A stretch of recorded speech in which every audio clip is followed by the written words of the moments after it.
the mastering process. It sounds very mysterious, but it's actually super simple. And in this video, I'm going to show you my approach for mastering my tracks that I record here in GarageBand iOS on my iPhone, or of course on the iPad. So let's go.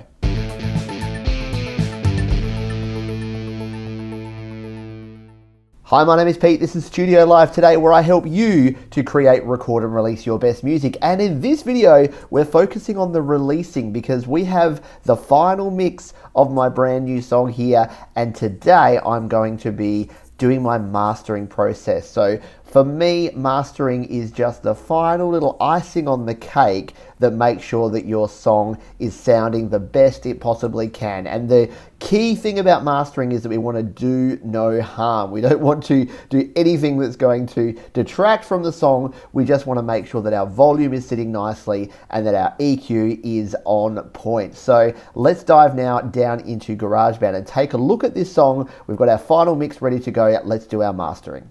Okay, this track will be very familiar to you by now if you've been watching the other videos in this series, and we have now completed my final mix. So I won't go into detail here because we are so short on time, and if you want to check out all the mixing process, you can check out the mixing video. But the one key thing that I've done here is that I've gone in and segmented out my lead vocal here, and I've done some different volume adjustments. So if we go in here to settings, I've used the clip gain here, as I changed that one. How about I don't do that? It was about that, I think it was 2.4, to make sure that my volume on my lead vocal is right, because what I've basically done since my last video is I've taken my mix and I've listened to it on as many different places as possible. So that's in the car, on my home stereo, on a bunch of different types of headphones, earbuds, all the rest, to basically pick up anything that's not sounding right. Because if you mix and master just on, say, one pair of headphones or one set of speakers or one pair of earbuds, you're not going to get the full range of sound and you're not going to get the best quality mix. So what I actually found is that my lead vocal was way too loud, especially in some places. So what I've done is I've dialed down the compression. If we come in here, the compressor is not as intense as it once was. It's down to a 3.2 ratio, and it's the threshold I've raised a bit just so that it's not hitting quite so hard. I've actually changed the overdrive here to be at a lower tone frequency. It was too harsh when I was listening to that. And the other thing I've done is come in here and, as I said, reduce the volume using that clip gain method that I showed you in the last video. Check out the last video if you want to see all about that. Apart from that, there weren't a whole lot of changes that I made to each individual track. But what happened is that once I set this track across to my studio PC and played it through my monitor speakers, the bass build-up was just ridiculous. So what I've done about that is I originally in my drums here, I had in the EQ here, I actually had a boost at about 200 hertz. I've actually made that a slight cut at 200 hertz there, and I've still got my mids coming out there just to make some room for the guitars because the mids were too kind of muddy on these drums. The bass I haven't done anything with because I want this to be a bass driven track. However, what I have done, so I've used this method before, and again, I've got videos all about it if you want to check it out, using the FX track as an EQ track. And what I've actually done, you can see here, this curve at 100 hertz has dropped. I've dropped this down so that at the very low end, it's down almost 10 dB and about 5 dB at 100 hertz. So it's just shaving off. It's not a complete low pass filter or a complete cut, but I'm just shaving off some of that low end using this EQ. And you'll notice also that instead of being below here, this volume gain slider on the side is slightly above. So it's at about 1 dB gain there, which just gives me a little bit of extra volume in this track. Not quite enough volume as a master, but I'll show you what we're going to do to give the master just a little bit more of a lift in a moment. So that is the difference that we have here on the track so far. If we go back and play what it sounds like now, let's just find a heavy section in the middle here and hit play.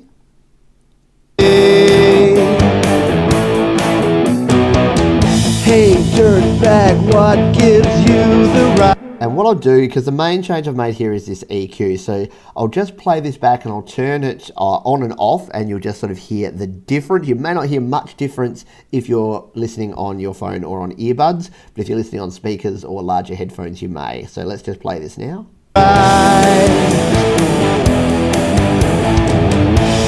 It's hard to lose when you don't even choose. So when I enable that visual EQ there and we have that bass cut, it just cleans up the audio a little bit. It's less muddy in the bottom end and it's sounding nicer and crisper. And again, you won't hear it much if you're on earbuds like I am right now, but if you are listening on some speakers or some larger headphones, you will notice the difference.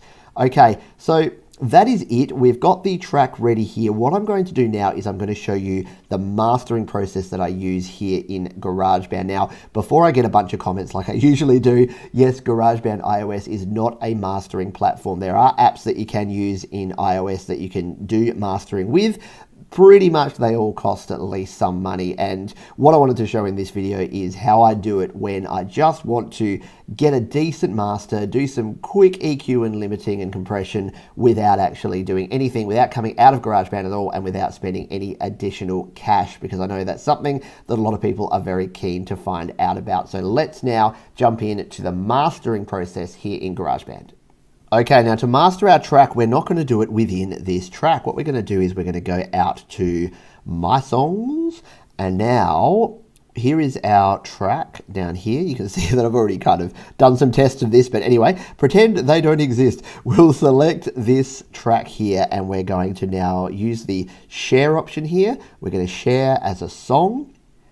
And we're going to use uncompressed wave, 44.1 kilohertz, 24-bit, and we're going to tap share, and then it will go away and ask us where we would like to share it. We're going to say save to our files. It's going to export the song, so it's basically what it's doing is mixing it down to a stereo wave file. And what we're going to do is we're going to grab that stereo wave file, we're going to import it back into a blank GarageBand track, which is going to be our mastering session, and then we can use any of the plugins that we want on that one stereo track. So instead of being able to use the FX track, or instead of having to do track by track and doing individual single tracks, we're going to be able to have one stereo track. We can put an EQ, a limiter, a compressor, whatever we want on there. I'm going to do a pretty simple process for this track, but you can put whatever you want on this track. So here we are now. I'm going to go, on my phone, GarageBand. I'm going to tap on add. And I've already got one called Baseball V3. I'm going to replace it because we'll just give you the new version here. So there is my WAV file. Now I can't open the WAV file, but what I can do is if I tap create document and go into audio recorder, so just tap on audio recorder here, and then I'm going to make sure that I have absolute clean. So yes, I have a clean audio recorder here with zero processing. So this is a blank clean audio track. I go to my track view, and then I go to my loops up the top here. I'm just going to exclude for now. I'll show you the easiest way to do this. We're going to browse from the Files app. We're going to go on my iPhone and GarageBand.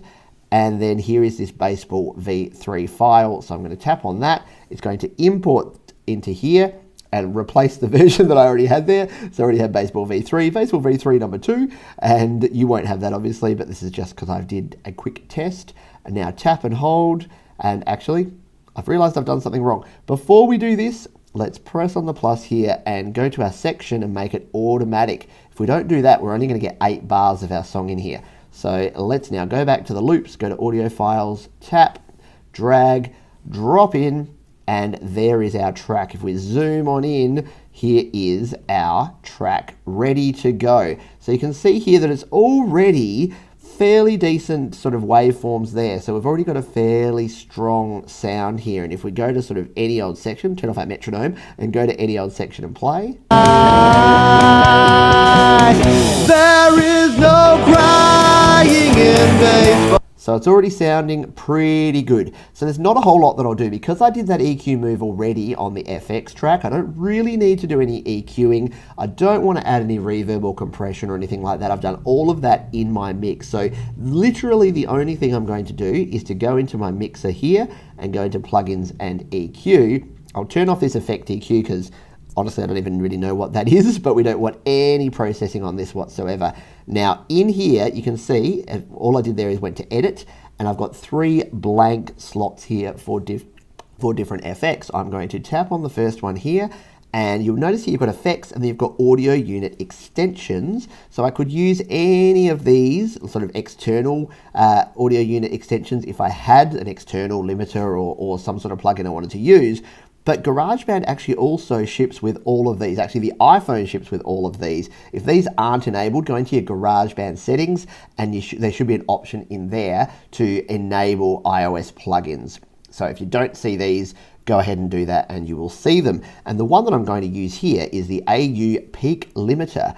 So this is now enabled, and if we tap on the little orange icon here, then we've got a very basic limiter here. So we've got some attack time here that we can dial in, we've got release time that we can dial in, and we've got pre-gain. So we can put the pre-gain up to whatever we want. So what I'm going to do is I'll play back the track and I'll just start tweaking these settings, because what we're looking for here is just a little bit of additional volume. We just want to raise up those peaks so that they're closer to 0 dB. We don't want a sausage, and it just, if you can't see it here, but visualize the waveform. Actually, let's go back here. You can see here that this waveform has some variation. So it has some peaks and some troughs in there. When you over compress or over limit a song, it's basically like a sausage. It's one level all the way through. We don't want that. We don't want a sausage. What we actually want is a little bit of range, but we want it to be sitting right up close to 0 dB a lot of the time, so it can compete with other tracks. That's the thing we want here. You don't want your song to be playing at such a low volume and then the next song comes in really loud. You want your song to be at a competitive volume without crushing it. So let's go back into our mixer here, go back into our plugins and EQ and to our peak limiter, and I'm going to hit play. Actually, I'll come to a part where it's a bit louder. I'm going to hit play and I'm going to dial in at my limiter settings. Jumping up, man, you don't want to show emotion.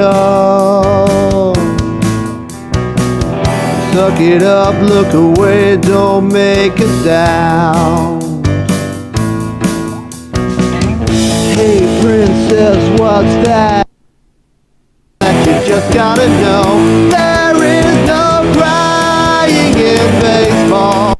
Okay, so all I've done here is, like, my attack time is the 0.002, I've got release of 0.006, and you can play with the attack and release, but I tend to find that leaving them around about the same is okay. If you start playing with the attack and the release too much, you can create some pumping effects, you can really damage the sound. And again, we're here to do no harm. So I'm going to tap on done with that one. Now let's play back again, and what I'll do is I'll turn the limiter off. So I'll leave it on to start with and I'll turn it off, and you'll hear the difference in volume and compression that we have using this limiter. If you cry in baseball or in life, don't let it show.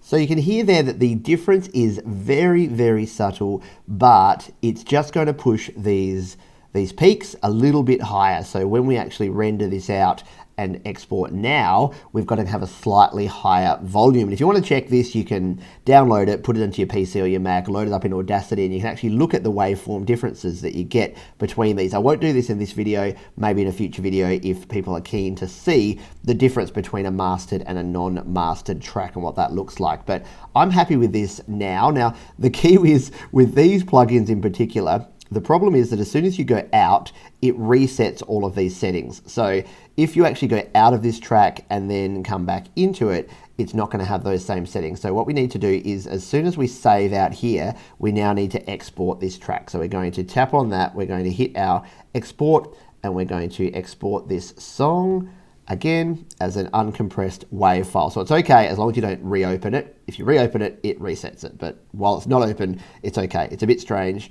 Sometimes Apple stuff is a bit weird. So uncompressed WAV, we're going to tap share, and then we're going to do the same thing again. We're going to save to files, and I've realized I haven't renamed this track, so it's going to call it like my song something or other. So ideally I would have called this Baseball Master, so that it is easily identifiable once we've exported it. But we'll export the song and then perhaps we'll rename afterwards. So here it pops up mysong3.wave. That's going to be easy to know.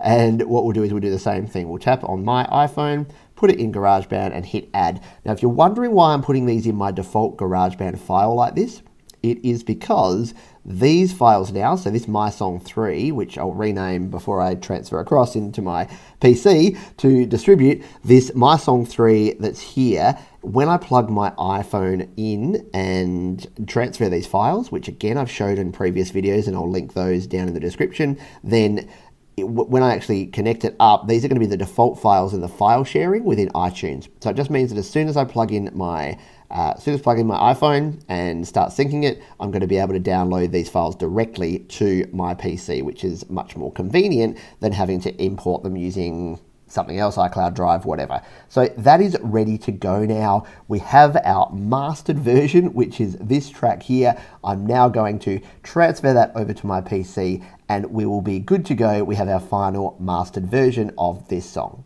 And there you go, our final master is there, it's ready to go. I'm going to download this onto my PC and I'm going to release this using DistroKid, which is the distribution platform that I use. Now, I've done videos in the past about how to upload your song, how to upload your album art, and to release to iTunes, Spotify, Apple Music, Google Play, all of the rest. So I'm not going to show you that in detail this time around because I need to get this done and released. But of course, you can check the videos down there and up there, which will show you how I've done that in the past and step-by-step process of releasing your song using DistroKid. So thanks again for watching. If you would like to comment or have any questions about this video, please leave them down below and I'll see you on the next video and possibly the next song. Hey, thanks again for watching. If you would like to watch some more videos, there are 2 links down below. You can also subscribe to the channel by clicking on the Studio Live Today icon in the top right corner, or head on over to studiolivetoday.com for more audio goodness.